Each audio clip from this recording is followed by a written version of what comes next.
আমি শফিক সাহেবকে চ্যালেঞ্জ দিয়ে বলতে চাই, আমি আপনার সাথে যে কোনো জায়গায় টকশো করতে চাই।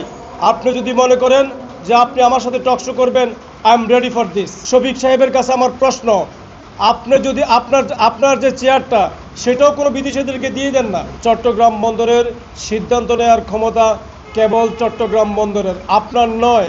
আপনাদের সাথে ডিবেট করতে চেয়েছিলাম, আপনারা আমাদের সাথে ডিবেট করেন নাই। আমরা কি সেরকম কোনো মির্জাফরকে দেখতে পাচ্ছি যারা বাংলাদেশের স্বাধীনতা সার্বভৌমত্ব বিক্রি করে দিতে চায়? মাননীয় প্রধান উপদেষ্টার প্রেস সচিব শফিকুল আলম যে বক্তব্য রেখেছেন তা জাতির জন্য অত্যন্ত দুর্ভাগ্যজনক।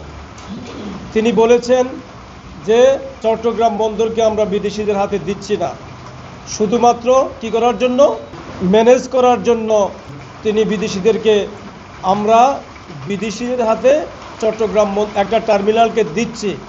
আমার প্রশ্ন হচ্ছে, মিস্টার শফিকুর রহমান সাহেব, আপনি চট্টগ্রাম বন্দরের কে? আপনি দিচ্ছি বলতে পারেন?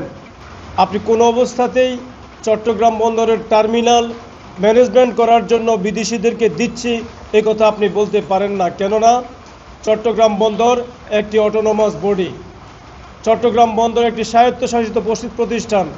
চট্টগ্রাম বন্দরের সিদ্ধান্ত নেওয়ার ক্ষমতা কেবল চট্টগ্রাম বন্দরের, আপনার নয়।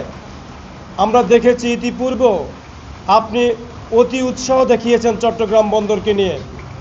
আপনি আমাদেরকে এফিসিয়েন্সি বুঝাতে চান, আপনি এফিসিয়েন্সির নামে চট্টগ্রাম বন্দরকে বিদেশিদের হাতে তুলে দিতে চান, আমাদের জাতীয় সম্পদকে বিদেশিদের হাতে তুলে দিতে চান, আমাদের লাভজনক প্রতিষ্ঠানকে বিদেশিদের হাতে তুলে দিতে চান।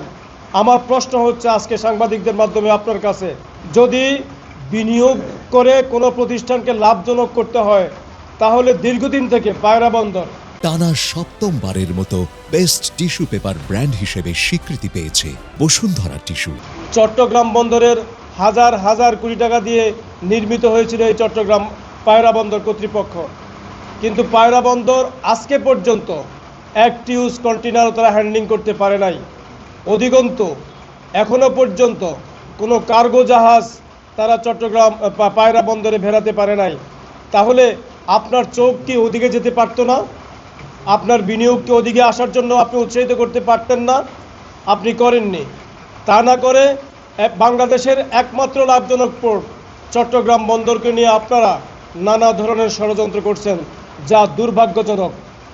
আমাদের কাছে মনে হয় যে চট্টগ্রাম বন্দরকে বিক্রি করার মাধ্যমে এই দেশকে যখন সিরাজউদ্দৌলা স্বাধীনতার জন্য যুদ্ধ করছিল তখন কিছু মির্জাফরকে দেখা গিয়েছিল। আমরা কি সেরকম কোনো মির্জাফরকে দেখতে পাচ্ছি যারা বাংলাদেশের স্বাধীনতা সার্বভৌমত্ব বিক্রি করে দিতে চায়? শফিক সাহেবের কাছে আমার প্রশ্ন, আপনি যদি আপনার যে চেয়ারটা সেটাও কোনো বিদেশিদেরকে দিয়ে দেন না, সেটা যদি কোনো বিদেশিদেরকে দিয়ে দিলে আরও এফিসিয়েন্সি বাড়ে, সেটাও খারাপ। কি আগে আপনারটা ছেড়ে দেন। আমরা কি এই কথা বলতে পারি?